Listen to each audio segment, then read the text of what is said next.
Good evening everyone. आज की इस इंग्लिश क्लास का हमारा टॉपिक है idioms and proverbs. Idioms and proverbs को आप हिंदी में बोलते हो मुहावरे और लोकोक्तियाँ। हिंदी में क्या बोलते हैं? मुहावरे। सुना होगा, जैसे फॉर एग्जाम्पल ऊंची दुकान फीके पकवान। बंदर क्या जाने? बंदर कौन है? समझ रहे? चलो देखते हैं। पहले कुछ बेसिक वाले हैं, जैसे for example number one is abide by. तो अबाइड बाय का मतलब होता है अडियर टू या फिर पालन करना, to follow. I always abide by the rules. मैं हमेशा रूल्स को फॉलो करता हूँ। I always abide by the rules. Abide by का मतलब क्या हो गया? फॉलो करना। सेकंड है अबव बोर्ड। अब अबव बोर्ड का मतलब बोर्ड के ऊपर नहीं होगा। अबव बोर्ड का मतलब होगा ऑनेस्ट एंड ट्रांसपेरेंट, और ट्रांसपेरेंट का मतलब पारदर्शी नहीं होगा। ट्रांसपेरेंट का मतलब क्या होगा? ईमानदार, सच्चा और ईमानदार। For example he is above board in the employ selection, कि एम्प्लॉय सिलेक्शन में वो ऑनेस्ट और ट्रांसपेरेंट था, मतलब वो सच्चा और ईमानदार था। ठीक है। Next, an axe to grind. An axe to grind का मतलब होता है सेल्फिश। क्या होता है? Selfish. An axe to grind. For example Ram has his own axe to grind, कि जो राम है ना वो सेल्फिश है। तो एन एक्स टू ग्रिन का मतलब क्या हो गया?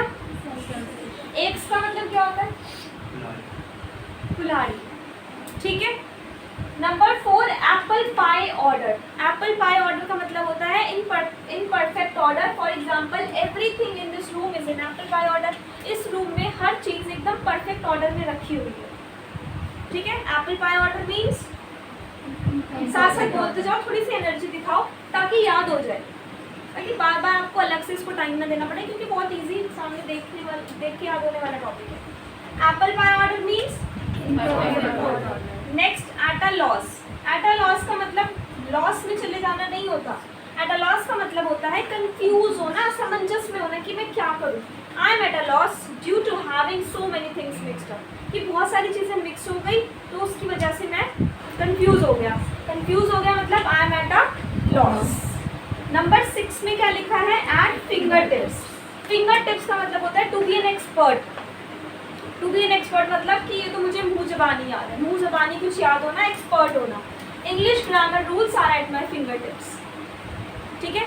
एक और होता है इसकी जगह पर tip of my tongue, on the tip of my tongue. इसका मतलब भी सेम होता है, मुंह जबानी याद होना, एक्सपर्ट होना, सारी चीज याद हो। Number 7 black sheep. तो यहाँ पर ब्लैक शीप का मतलब काली भेड़ नहीं होगा। ब्लैक शीप का मतलब होता है कलंक। कलंक को इंग्लिश में डिसग्रेसफुल बोलते हैं। डिसग्रेसफुल पर्सन मतलब unlucky person. So he is a black sheep for his family, कि वो उसकी फैमिली के लिए ब्लैक शीप है। ठीक है। Number 8 blue blood. अब यहाँ पर ब्लू ब्लड का मतलब नीला खून नहीं होगा। ब्लू ब्लड का मतलब होगा शाही खून, noble blood. I have a blue blood. ठीक है। Next is break in. तो ब्रेक इन तो हमने फ्रेजल वर्ब्स में भी पढ़ा था। Enter with the aim of theft, चोरी के उद्देश्य से जबरदस्ती, जबरन घुसना। He broke in the house. ठीक है। Number 10 is burning question. Burning का मतलब तो जलाना होता है। बर्निंग क्वेश्चन का मतलब होगा important question. So this is the burning question of the day. ये आज का इंपॉर्टेंट क्वेश्चन था। It is a burning question of the day. ठीक है। Next number 11। Number 11 is by leaps and bound, मतलब रैपिडली। रैपिडली का मतलब क्या होता है? तेजी से। By leaps and bound, I am preparing this book by leaps and bound, कि इस बुक को मैं बहुत तेजी से प्रिपेयर कर रहा हूँ। I am preparing for my exams by leaps and bounds, मैं अपने एग्जाम के लिए बहुत तेजी से प्रिपेयर कर रहा हूँ। Leaps and bounds rapidly. Rapidly मतलब तेजी से। ये तो समझ आ ही रहा है, साथ साथ यहाँ भी आपको कुछ नए वर्ड्स देखने को मिल रहे हैं। नंबर 12 इज बाय, मैंने बोला ना रिपीट करो, bye virtue of. Bye virtue of का मतलब होता है because of. Because of, bye virtue of his power security guard didn't stop him. उसकी पावर की वजह से सिक्योरिटी गार्ड भी उसको नहीं रोक सके। तो बाय वर्च्यू ऑफ मतलब because of. Number 13 to bank upon. To bank upon का मतलब, अब बैंक, दो बैंक होते हैं, कौन कौन से? एक तो बैंक और एक रिवर। रिवर बैंक मतलब नदी का किनारा। और एक हो गया बैंक अपॉन। बैंक अपॉन का मतलब होता है निर्भर होना, depend, to depend. I bank upon my dad for everything, मैं हर चीज़ के लिए अपने पापा पर निर्भर हूँ। ठीक है। Number 14 is to bring to book. To bring to book का मतलब होता है खतरा मोल लेना, to face the risk. His name is brought to book now. यहाँ पर ब्रिंग का क्या बन गया? Brought is the second form of word bring. To bring to book मतलब खतरा मोल लेना। इसका मतलब ये है कि उसने कुछ ऐसा कर दिया होगा कि अब उसने खतरा मोल ले लिया। ठीक है। Number 15, number 15 is important, burn the candle in both ends. अगर आप किसी कैंडल को दोनों तरफ से जलाओगे तो क्या होगा? कुछ बचेगा? Everything destroy, everything will and. तो इसका मतलब होता है टू वेस्ट एवरीथिंग, हर चीज खत्म कर देना। To burn the candle from the both ends. For example, he had lots of money, उसके पास बहुत पैसा था, but he burn the candle in the both ends and now he has nothing. पर उसने सारा वेस्ट कर दिया और आज उसके पास कुछ भी नहीं है। Number 16 is bury the hatchet.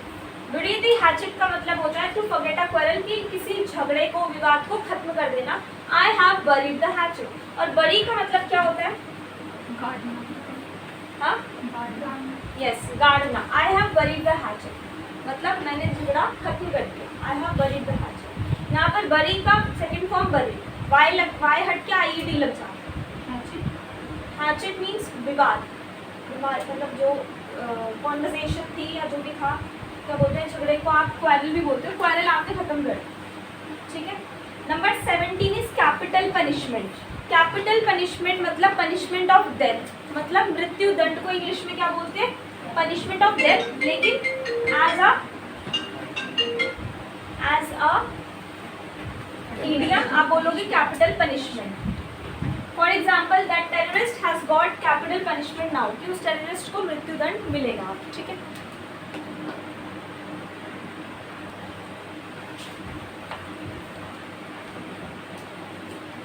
Number 18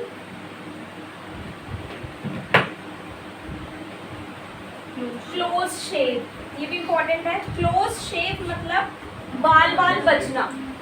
it was a close shave, otherwise I would have died, कि मैं तो बाल बाल बच गया वरना मैं तो आज मर ही जाता, जैसे कुछ एक्सीडेंट हो गया या कुछ ऐसा हो गया। ठीक है।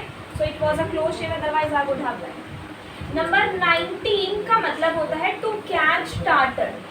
टू कैच टार्टर का मतलब होता है शेर को सवा शेर मिलना। सुना है? शेर को सवा शेर मिलना मतलब to find the better competitor, कि मुझे मुझसे अच्छा कंपटीटर मिल जाए। Don't think yourself over smart, अपने आप को कभी ओवर स्मार्ट मत समझना। You will also catch a tartar one और सम अदर डे, कि तुम्हें भी जैसे शेर को सवा शेर होता है, ऐसे तुम्हें भी एक ना एक दिन ऐसा कोई मिलेगा। Clear? Number 20 break the ice. Break the ice का मतलब यहाँ पर बर्फ तोड़ना नहीं है, यहाँ पर इसका मतलब है चुप्पी तोड़ना। कि अगर कोई चुप बैठा तो आपने कोई क्वेश्चन पूछा और ब्रेक द आइस मतलब उसकी चुप्पी तोड़। एवरीथिंग वाज क्वाइट, हर कोई शांत था। Suddenly I asked a question to Ram and broke the ice, तो मैंने सडनली क्वेश्चन पूछा उससे तो और उसकी चुप्पी तोड़ी, मतलब to remove the silence. Number 21 cut no ice. Cut no ice का मतलब होता है नो इफेक्ट, कि कोई प्रभाव ही नहीं पड़ता। जैसे हिंदी में बोलते हैं ना जू नहीं रेंगती इस पे, तो वही यही। Your flattery can't cut any ice as he is professional guys. Flattery का मतलब क्या होता है? बेवकूफाना बातें, कि तुम्हारी बेवकूफ की बातों से उस पर कोई फर्क नहीं पड़ेगा। ही इज अ प्रोफेशनल गाय, वो प्रोफेशनल लड़का है। Right. Number 22 a dead letter. A dead letter मतलब कोई ऐसी चीज जो अब यूज में नहीं है, no longer in use. For example, radio is a dead letter now. Radio का यूज होता है अब नहीं होता, तो radio is a dead letter now. Clear? Number 23 is dark horse. अब यहाँ पर डार्क हॉर्स का मतलब a strange competitor. He might turn out to be a dark horse, so be cautious. मतलब क्लास में कोई ऐसा बच्चा जिससे आपको उम्मीद ही ना हो कि इतने अच्छे मार्क्स ले आएगा, बट वो ले आया, so he is a dark horse. मतलब अ स्ट्रेंज कॉम्पिटिटर, कि कोई जानता ही नहीं था कि ये भी कंपटीशन में है, बट उसने काफ़ी अच्छा परफॉर्म कर दिया। So he might turn out to be a dark horse, की वो डार्क हॉर्स साबित हो सकता है, तो सावधान रहना। नंबर 24 का मतलब होता है मतलब आई वॉश। अब आई वॉश मतलब आंखें धोना नहीं, आई वॉश मतलब धोखा देना। आई वॉश हमारे पास और भी वर्ड्स है जैसे टू डिसीव, ठीक है। और क्या होता है, बिट्रे भी होता है, बिट्रे, डिसीट, आई वॉश, मतलब क्या हो गया, He washed my eyes and just escaped in the guise of an old man, कि उसने मुझे धोखा दिया और मेरी आंखों के सामने से एक बूढ़े आदमी के भेष में निकल गया। तो गाइस का मतलब क्या होता है, भेष, ठीक है। Number 25 by fits and starts. Fits and starts का मतलब होता है इरेगुलरली, अनियमित तरीके से। I am unhappy as the project is being prepared by fits and starts, कि मैं खुश नहीं हूँ क्योंकि जो प्रोजेक्ट है वो इरेगुलर तरीके से पूरा हो रहा है, तो इसके लिए मैं खुश नहीं हूँ। Number 26 fall flat. Fall flat का मतलब होता है कोलैप्स, गिरना, ढहना, टूटना। Share market has suddenly fallen flat, कि जो शेयर मार्केट है वो अचानक से नीचे आ गई, अचानक से गिर गई, fall flat. Number 27 is for good. अब यहाँ पर फॉर गुड मतलब अच्छे के लिए, मीनिंग तो ये निकल रहा है ना, फॉर गुड मतलब अच्छे के लिए, बट द मीनिंग इज हमेशा के लिए। You can keep this book for good, तुम ये किताब अपने पास हमेशा के लिए रख सकते हो। You can take this book for good. Number 28 to grease the palm. To grease the palm का मतलब होता है घूस देना, टू ब्राइब, तो इसको इंग्लिश में हम ब्राइब भी बोलते हैं, क्या बोलते हैं, bribe, and the idiom is to grease the palm. I grease the palm of that waiter, मैंने उस वेटर को घूस दी। There is no need to grease policeman's palm if you strictly abide by the law, कि अगर तुम सारे rules को फॉलो करते हो तो पुलिस को आपको कुछ एक्स्ट्रा पैसे मतलब एज अ ब्राइब नहीं देनी पड़ेगी। Number 29 hello and hearty. Hello and hearty का मतलब होता है healthy and strong. All the members of my family are hale and hearty. Hale and hearty means healthy and strong. Number 30 hard up. Hard up मतलब पैसे की किल्लत, financial difficulty. I am hard up at this time, but hoping to receive good money in near future. कि अभी तो मुझे थोड़ी पैसे से दिक्कत हो रही है, बट आशा करता हूँ कि आने वाले फ्यूचर में अच्छा पैसा आए। Number 31 in a nutshell. In a nutshell का मतलब होता है एज अ समरी, अंत में एज अ समरी। जैसे आपने कोई आंसर लिखा बहुत अच्छे से और लास्ट में आप उसकी समरी प्रोवाइड कर रहे हो, कॉन्सिक्वेंस दे रहे हो, उसका परिणाम लिख रहे हो नीचे। सो इन अ नटशेल मतलब as a summary I would say that the corruption is the root cause of economic slow down in India. कि करप्शन, जब हमारी जो इंडिया की इकोनॉमी जो स्लो हो रही है वो क्यों हो रही है, करप्शन की वजह से, भ्रष्टाचार ही इतना ज़्यादा है इस वजह से। तो आपने पूरा पहले पैराग्राफ लिख दिया और लास्ट में लिख दिया this is the root cause of economic slow down in India. 32 in the guise of, ये तो हमने बता दिया, गाइज मतलब in the dress, he escaped in the guise of a politician. Number 33 in vogue. In vogue मतलब in fashion, trend में, this kind of shirt is in vogue. और एक होता है वेग, वेग वर्सेस वोग। अब वोग तो मैंने बता दिया जो ट्रेंड में होता है, इन ट्रेंड है ना, जैसे इस तरह की पैंट्स, इस तरह की जीन्स आजकल काफी ट्रेंड में है, तो this kind of jeans are in vague या वोग। और वेग का मतलब होता है अस्पष्ट, मतलब अनक्लियर, विच इज अनक्लियर, जो धुंधला धुंधला हो। वेग वेदर किसी के लिए भी यूज कर सकते हो, ठीक है। मेमोरीज की हल्का हल्का याद है मुझे, मतलब आई हैव सम वेग मेमोरीज ऑफ माई चाइल्डहुड, ठीक है, कि मुझे पूरा तो नहीं याद बट थोड़ा थोड़ा याद है, हल्का हल्का याद है, मतलब वेग। वेग वर्सेस वोग याद रहेगा। Number 34 look blue. अब यहाँ पर लुक ब्लू का मतलब नीला दिखना नहीं है, लुक ब्लू का मतलब है looks nervous, stop looking blue, nervous दिखना बंद करो। Don't look blue, be confident, all is well, nervous मत हो, कॉन्फिडेंट रहो, सब अच्छा होगा, ठीक है। Look. Number 35 lead a cat and dog life. अब यहाँ पर इससे क्या पता चल रहा है, lead a cat and dog life मतलब कुत्ते बिल्ली की जिंदगी जीना, मतलब झगड़ालू जिंदगी। I don't want to lead a cat and dog life, मुझे झगड़ालू जिंदगी नहीं जीनी। लेट बाईगॉन्स बी बाईगॉन्स, ये काफ़ी इंटरेस्टिंग है और काफ़ी मतलब आप खुद के लिए भी यूज़ कर सकते हो। लेट बाईगॉन्स बी बाईगॉन्स, कि जो हो गया सो हो गया। फॉरगेट द पास्ट, पास्ट भूल जाओ। लेट बाईगॉन्स बी बाईगॉन्स, जो बीत गया सो बीत गया। English, let bygones be bygones. Number 37 is man of street. Man of street का मतलब होता है ऑर्डिनरी पर्सन, आम आदमी। We are man of street, so we shouldn't forget our limitations, कि हम लोग आम आदमी हैं तो हमें अपनी सीमा नहीं भूलनी चाहिए, अपनी लिमिटेशन नहीं भूलनी चाहिए। Number 38 man of letters. Man of letters मतलब अ स्कॉलर, विद्वान। Pandit Jawaharlal Nehru was a man of letters, वो विद्वान थे बहुत बड़े। Number 39 make a mountain of molehill, मतलब राई का पहाड़ बनाना, बात को बड़ा चढ़ाकर बताना। टू एग्जैजरेट, एग्जैजरेट का मतलब होता है खींच के बड़ा चढ़ा के बताना, किसी बात को बढ़ाना। मेक अ माउंटेन ऑफ ए मोल हिल, मोल मतलब छोटा, हिल मतलब छोटी सी चीज का आप इतना बड़ा पहाड़ बना रहे हो।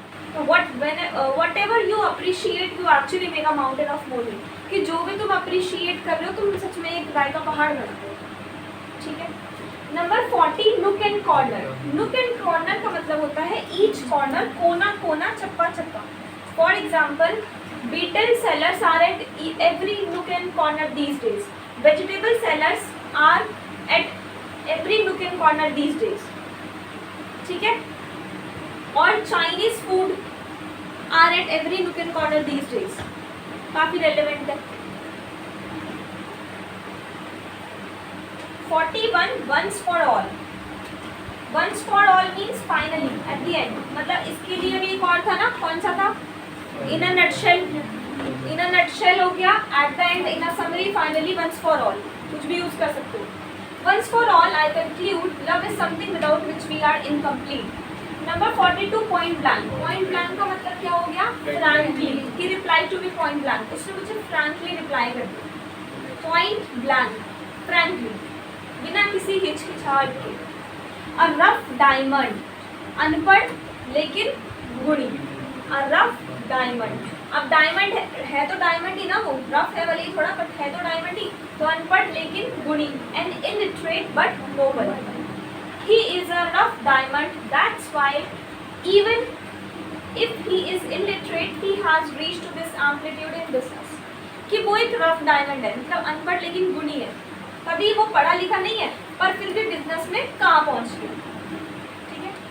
Number 44 red tapism. Red tapism का मतलब होता है बहुत सारी अनौपचारिकताएं, मतलब too much official formalities. The problem with government department is too much official formalities, too much red tapism. अगर आप किसी भी गवर्नमेंट डिपार्टमेंट में जाते हो तो आपको लिखा होगा, आपने बहुत सारी ऑफिशियल फॉर्मेलिटीज ये लेके आओ, वो लेके आओ, उसकी जेरॉक्स, इसका जेरॉक्स, फोटोज, ये वो बहुत सारी चीज़ें होती हैं। The problem with government department is too much red tapeism। Number 45 to run down। run down का मतलब होता है weak in health, मतलब for example today I am running down in my health, मतलब I am feeling like running down, कि आज मुझे ऐसे लग रहा है कि तबीयत थोड़ी ठीक नहीं है। He is run down in health these days, that's why he is not coming to school, कि आजकल ना उसकी तबीयत ठीक नहीं इसलिए वो स्कूल नहीं आ। तो run down, run down मतलब तबीयत ठीक ना होना, ना कि रन डाउन। इसका दूसरा मीनिंग क्या निकाल सकते हो? रन डाउन मतलब रन मतलब भागना, डाउन मतलब नीचे, नीचे भागना नहीं, तबीयत ठीक ना होना। तो यहाँ पर इसके दो मीनिंग हो गए, एक हमारा ईडियम के अकॉर्डिंग तबीयत ठीक। अच्छा, इसके लिए मैंने एक और बताया था, कौन बताएगा? तबीयत ठीक नहीं है, अंडर द वेदर। ठीक है। Number 46 a sharp tongue. अब शार्प टंग का मतलब होता है बिटर टंग। बिटर का मतलब क्या होता है? कड़वा, मतलब कड़वा बोलने वाला। ही स्पीक्स ओनली ट्रूथ, कि वो सच बोलता है, और यही कारण है कि लोग बोलते हैं कि वो ना उसकी शार्प टंग है।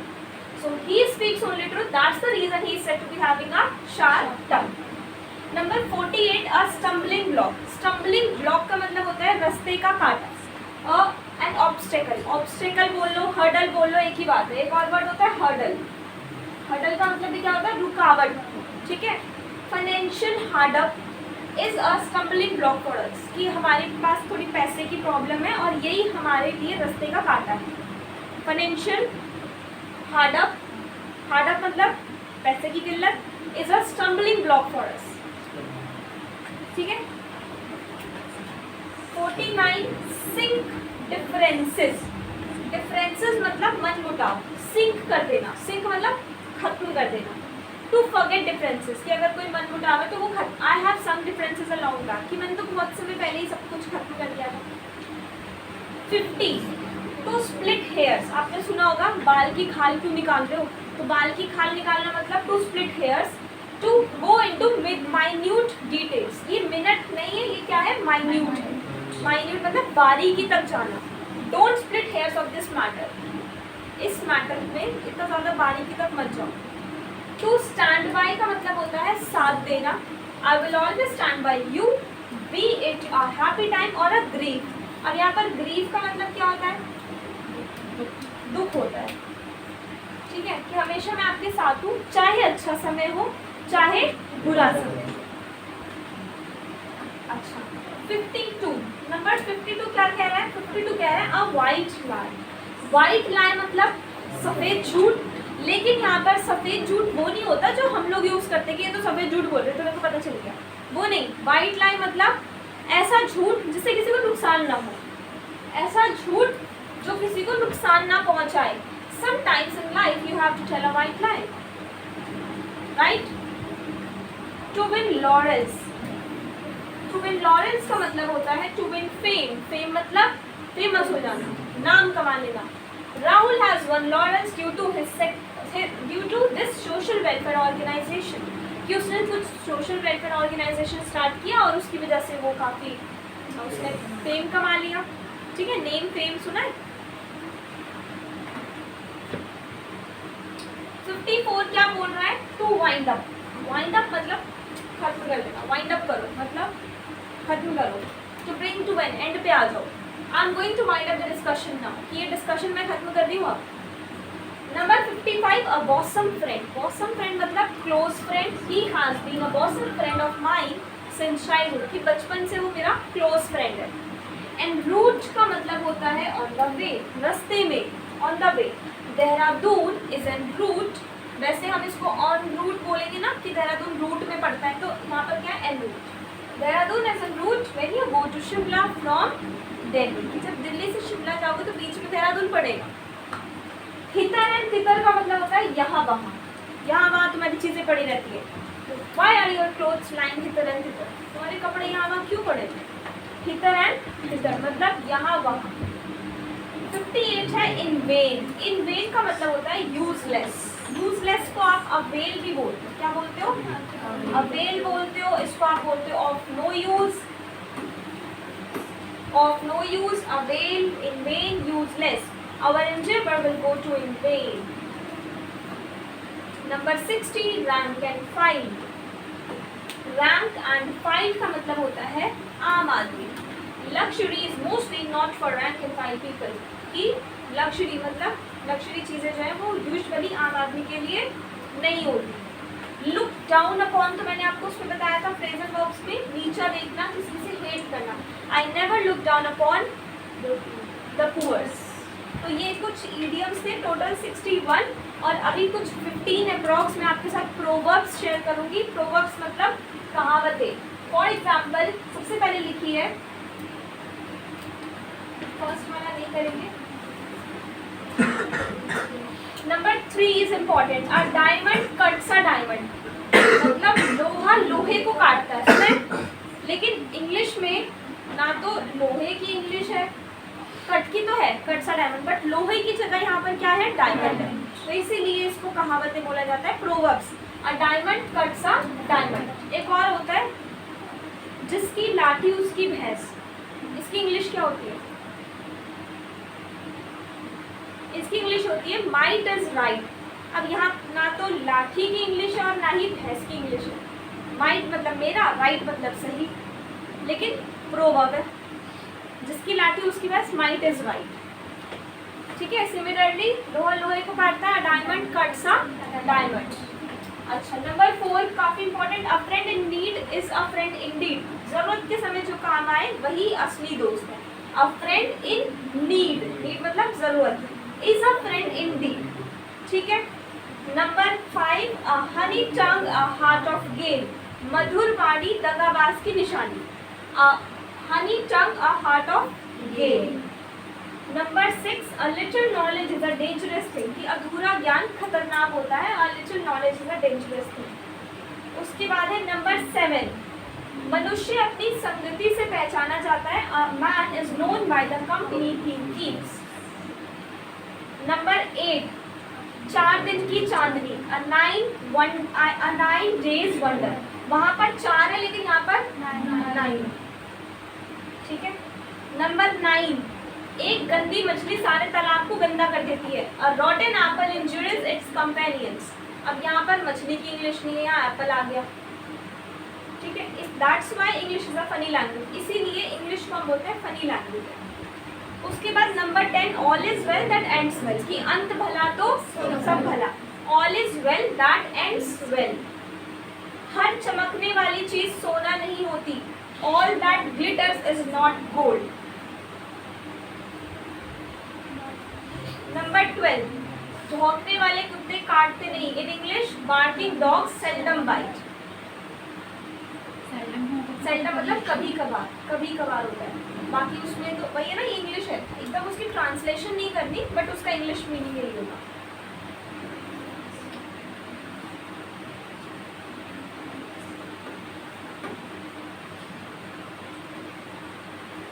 उसके बाद ये वाला इंपॉर्टेंट है 16, between 2 stools we came to the ground, मतलब धोबी का कुत्ता ना घर का ना बाहर का, between 2 stools we came to the ground.